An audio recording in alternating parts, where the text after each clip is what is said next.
राम मंदिर प्राण प्रतिष्ठा के शुभ उपलक्ष्य में मंगलम मैरिज होम विनय नगर बोदला आगरा में चल रही श्रीमद् भागवत कथा ज्ञान यज्ञ के दूसरे दिन शुक्रवार को कथावाचिका पंडित गरिमा किशोरी जी द्वारा सुखदेव जन्म, परीक्षित श्राप और अमर कथा का वर्णन करते हुए बताया कि नारद जी के कहने पर पार्वती जी ने भगवान शिव से पूछा कि उनके गले में जो मुंडमाला है वह किसकी है, तो भोलेनाथ ने बताया वह मुंड किसी और के नहीं बल्कि स्वयं पार्वती जी के हैं। हर जन्म में पार्वती जी विभिन्न रूपों में शिव की पत्नी के रूप में जब भी देह त्याग करती शंकर जी उनके मुंड को अपने गले में धारण कर लेते। पार्वती ने हंसते हुए कहा, हर जन्म में क्या मैं ही मरती रही, आप क्यों नहीं? शंकर जी ने कहा, हमने अमर कथा सुन रखी है। पार्वती जी ने कहा, मुझे भी वह अमर कथा सुनाए। शंकर जी पार्वती जी को अमर कथा सुनाने लगे। शिव पार्वती के अलावा सिर्फ एक तोते का अंडा था जो कथा के प्रभाव से फूट गया, उसमें से श्री सुखदेव जी का प्राकट्य हुआ। कथा सुनते सुनते पार्वती जी सो गई। वो पूरी कथा श्री सुखदेव जी ने सुनी और अमर हो गए। शंकर जी सुखदेव जी के पीछे उन्हें मृत्युदंड देने के लिए दौड़े। सुखदेव जी भागते भागते व्यास जी के आश्रम में पहुंचे और उनकी पत्नी के मुंह से गर्भ में प्रविष्ट हो गए। 12 वर्ष बाद श्री सुखदेव जी गर्भ से बाहर आए। इस तरह श्री सुखदेव जी का जन्म हुआ। कथा व्यास जी ने बताया कि भगवान की कथा विचार, वैराग्य, ज्ञान और हरि से मिलने का मार्ग बता देती है। राजा परीक्षित के कारण भागवत कथा पृथ्वी के लोगों को सुनने का सौभाग्य प्राप्त हुआ। समाज द्वारा बनाए गए नियम गलत हो सकते हैं, किंतु भगवान के नियम ना तो गलत हो सकते हैं और नहीं बदले जा सकते हैं। देख रहे होते हैं, इसीलिए कहा कि थोड़ा समय कथा के लिए निकालो, थोड़ा समय भगवान के लिए निकालो, थोड़ा समय भगवान के भजन के लिए निकालो।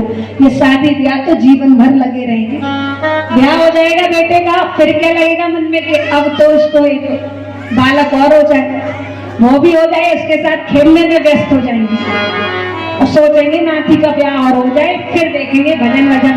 ये तो बुढ़ापे की चीजें हैं।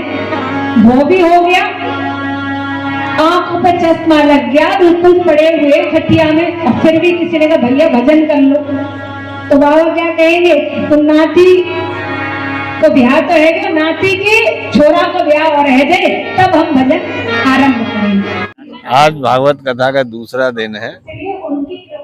इस भागवत कथा को जितनी पिछली बार भी हमने भागवत कथा कराई थी, हमारी कॉलोनी ने पिछली बार भी भागवत कथा कराई थी, इस बार भी कराई और फिर आगे भी कराएंगे। भागवत कथा को जितना सुनो और मनन करो तभी एकदम वो नई कथा ही जैसी लगती है। जितनी गहनता से इसको समझेंगे उतना जो है लगता है कि हम फिर सीख रहे हैं कुछ। और भगवान की भक्ति से समाज का उत्थान होता है और समाज के उत्थान के लिए आध्यात्मिक ज्ञान का प्रचार प्रसार बहुत जरूरी है। एक चरित्रवान युवा पीढ़ी को विकसित करने के लिए धार्मिक संस्कारों को प्रचार प्रसार करना और इस तरीके की भागवत वगैरह होना बहुत आवश्यक है। भारद्वाज है और यह मंगलम में गरिमा किशोरी जी की भागवत बहुत अच्छी हो रही है।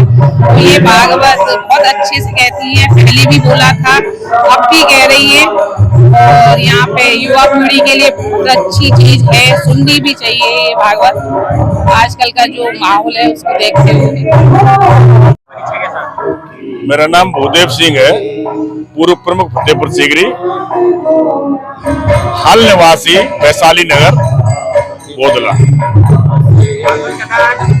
कैसा लग रहा है आपको भागवत कथा में आके? हाँ, कैसा लग रहा है ये तो पूछने की बात नहीं है, इतना अच्छा लग रहा है। एक तो किशोरी जी का समझाने का तरीका इतना सरल है, मानो हम कभी कथा सुनते थे रमेश भाई ओझा की, उनकी बिल्कुल ऐसी महसूस होती है कि वही इस समय गा रहे हैं, अपनी तरफ से बात रहे हैं। तो रमेश भाई ओझा की तरह से बिल्कुल उसी तर्ज पर इनकी कथा चल रही है। पूरे क्षेत्र की जनता बहुत उत्साह है, इसमें उत्साह वर्धन कर रही है, इनका भी जनता पूरी आ रही है और बहुत अच्छा लग रहा है। आज की युवा पीढ़ी के लिए क्या कहना चाहेंगे? युवा पीढ़ी अगर इसी तरह से कथा भागवत होती रही तो निश्चित रूप से संस्कारों में बहुत बड़ा अंतर आएगा। युवा पीढ़ी इन्हीं कथाओं से संस्कार ले रही है और अच्छे संस्कार मिलेंगे। कन्हैयालाल सोनी, निवासी श्यामनगर। यहाँ पर कथा जो है चल रही है, भागवत कथा शुरू हुई है कल से। कल जो कलश यात्रा निकाली गई उसके तत्पश्चात जो है भागवत चलेगी। ये 7 दिन तक चलेगी। 4 तारीख को भंडारा होगा और पूरा जो है भागवत कथा को सुनकर पूरा क्षेत्र बहुत खुशी से है। यही प्रार्थना करता हूँ सभी लोग आए, भागवत कथा सुने और धन्य का लाभ उठाए।